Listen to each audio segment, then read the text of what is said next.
क़यामत के करीब इल्म उठा लिया जाएगा।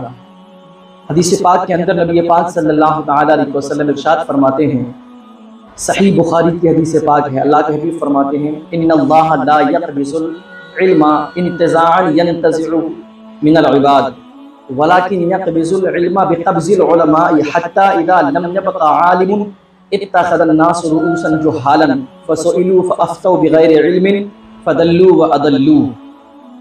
इस हदीस का माना तर्जुमा मफ़हूम ये है कि नबी पाक सल्लल्लाहु तआला अलैहि वसल्लम ने फरमाया, क़यामत के करीब जो इल्म उठेगा उसकी कैफियत क्या होगी। तो अल्लाह के हबीब फरमाते हैं, इन्नल्लाह ला यक़बिज़ुल इल्मा, कि बेशक अल्लाह इल्म नहीं उठाएगा बंदों के सीने से खींचकर, बल्कि इल्म उठाना इस तौर पर होगा कि अल्लाह रब्बुल आलमीन उलमा को मौत दे देगा। हत्ता इज़ा लम यबक़ा आलिमुन, यहाँ तक कि फिर जब उलमा बाकी ना रहेंगे, इत्तख़ज़न नासु रुऊसन जुहालन, लोग जाहिलों को अपना सरदार बनाएंगे। फ़सुइलू, फिर उनसे सवाल किए जाएंगे। फ़अफ़्तौ बिग़ैरि इल्मिन फ़दल्लू व अदल्लू, तो बगैर इल्म के वो फतवे देंगे, खुद भी गुमराह होंगे और दूसरों को भी गुमराह करेंगे। इस हदीस से ये तो साफ तौर पर पता चलता है कि क़यामत के करीब इल्म उठा लिया जाएगा और उलमा इल्म का उठाना उलमा की शक्ल में होगा, यानी अल्लाह उलमा को मौत दे देगा, उलमा को वफ़ात देकर इल्म उठाया जाएगा।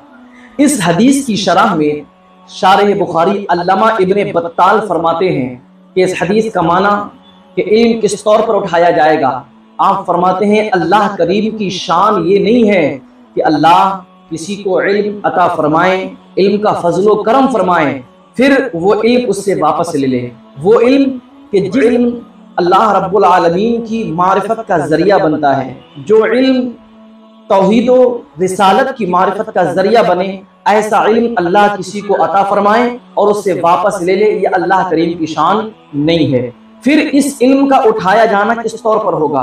तो अल्लामा इब्न बत्ताल फरमाते हैं कि इस इल्म का उठाया जाना इस तौर पर होगा कि अल्लाह रब्बुल आलमीन उलमा को मौत दे देगा, उलमा इंतकाल कर जाएंगे और रूए ज़मीन पर अहले इल्म जिंदा लोगों में, जो लोग जिंदा हैं उन लोगों में रूए ज़मीन पर अहले इल्म के जानशीन नज़र ना आएंगे, जिसकी बुनियाद पर लोग जाहिलों को अपना सरदार बनाएंगे।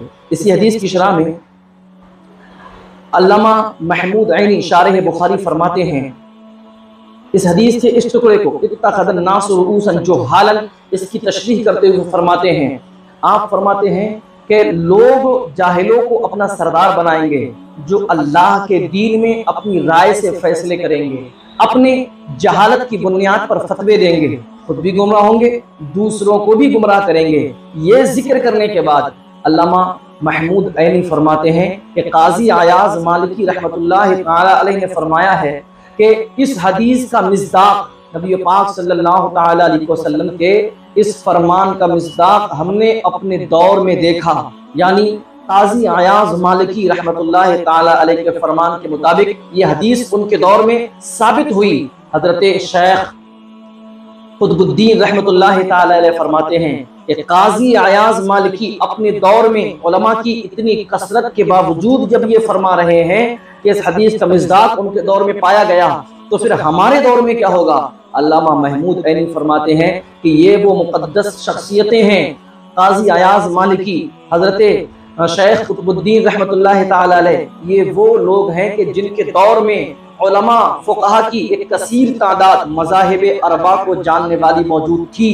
इस कसीर तादाद के बावजूद जब ये मुक़द्दस हस्तियाँ इस हदीस के मिज़दाक को अपने दौर में साबित मान रही हैं, अल्लामा महमूद ऐनी फरमाते हैं कि फिर हमारे दौर का आलम क्या होगा।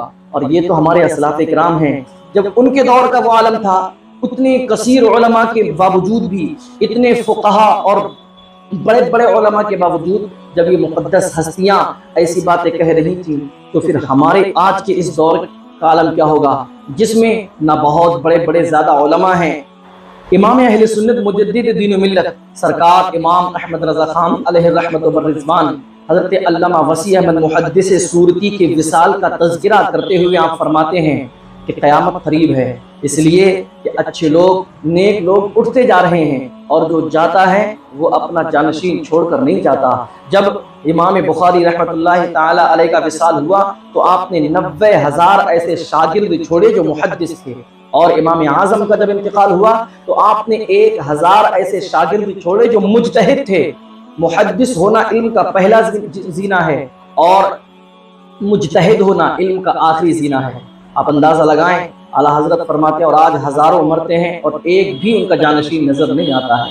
उलमा की कदर लोगों ने कम कर दी। उलमा की कदर करना, उलमा की इज्जत तौक़ीर, उलमा की अहमियत को लोग समझ ना पाए। हज़रत फ़ारूक आज़म रज़ी अल्लाह ताला इरशाद फरमाते हैं, आपने फरमाया कि अल्लाह करीम की हलाल करदा और हराम करदा चीज़ों की समझ रखने वाला, यानी अल्लाह ने जिसको हलाल किया और किसको हराम किया इसकी समझ रखने वाले एक आलिम की मौत के सामने 1000 आबिदों की मौत भी कम है। और वो आबिद ऐसे जो रातों को जाग कर क़याम करते हों और दिन में रोजे रखते हों। मौलाए कायनात अली शेर खुदा रज़ी अल्लाह ताला अन्हु फरमाते हैं कि एक आलिम जब इंतकाल करता है तो अल्लाह रब्बुल आलमीन के 77,000 मुक़र्रबीन फरिश्ते उसको रुख़सत करने के लिए आते हैं। और आलिम की मौत एक ऐसा रखना है कि जिसको क़यामत तक पुर नहीं किया जा सकता। हज़रत अब्दुल्लाह बिन मसऊद रज़ी अल्लाह ताला अन्हु जब फ़ारूक आज़म रज़ी अल्लाह ताला अन्हु का इंतकाल हुआ तो हज़रत अब्दुल्लाह बिन मसऊद रज़ी अल्लाह ताला अन्हु ने कहा था कि मैं समझता हूँ कि आज इल्म के 10 हिस्सों में से 9 हिस्से चले गए। आप अंदाज़ा लगाएं। इसी तरीके से उलमा लोगों के लिए कितने ज़रूरी हैं, इसकी मिसाल बयान करते हुए हज़रत इमाम अबू बकर आजुर्री रहमतुल्लाहि ताला अलैह फरमाते हैं कि तुम्हारा क्या ख्याल है ऐ लोगों, तुम्हारा क्या ख्याल है उस रास्ते के ताल्लुक से कि जिस रास्ते पर खारदार दरख्त हो, जो रास्ता निहायत परेशानियों से घिरा हुआ हो और रात की तारीकियों में उस रास्ते पर चलना हर इंसान के लिए ज़रूरी हो, लेकिन फिर अल्लाह ने फजल फरमाया और उस रास्ते की तारीकी दूर करने के लिए अल्लाह ने जगह जगह चराग रोशन फरमाए कि जिसकी रोशनी में लोग अमन व आफियत के साथ अपनी मंजिल मकसूद तक पहुँचते रहे। उसके बाद दूसरी नस्ल आई, उन लोगों को भी उस रास्ते पर चलना ज़रूरी था, उस रास्ते पर चले बगैर चारा नहीं था, लेकिन अचानक से वो चराग बुझ गए और वो अंधेरे में रह गए। ठीक इसी तरीके से उलमा की आम लोगों के लिए यही मिसाल है कि अगर उलमा ना हो तो लोग अंधेरे में रह जाएं। बल्कि बाज़ हमारे असलाफ इकराम ने फरमाया कि अगर उलमा ना हो तो लोग जानवरों जैसी जिंदगी गुजारने पर मजबूर हो जाएं। क्यों? इसलिए कि लोगों में से अक्सरियत ये नहीं जानती कि नमाज के मसाइल, रोज़े ज़कात के मसाइल, गुस्ल के मसाइल, तहारत के मसाइल, दीगर ज़रूरियात मसाइल से लोग नावाकिफ़ हैं। ये उलमा ही तो हैं जो गुस्ल, दफन, कफन के मसाइल उनको सिखाते हैं, जो अज़ान और नमाज के मसाइल उनको बतलाते हैं। ये उलमा ही तो हैं जो तारीकियों से निकाल कर सीधे रास्ते पर चलाने की कोशिश करते हैं। ये उलमा ही तो हैं जो हराम चीज़ों से बचाकर हलाल चीज़ों तक पहुँचाने की कोशिश करते हैं। अगर उलमा ना हो तो लोग जानवरों की तरह हलाल और हराम में तमीज़ किए बगैर खाना पीना, बोलना, चलना फिरना सब कुछ शुरू कर दें जिस तरीके से जानवर करता है। इसलिए हमारी और आपकी ये लाज़िमी जिम्मेदारी है तो उलमा इकराम की कदर करें, उलमा इकराम की अहमियत को समझें और अपने बच्चों को दीन का इल्म सिखाएं और खुद भी दीन का इल्म सीखने की कोशिश करें।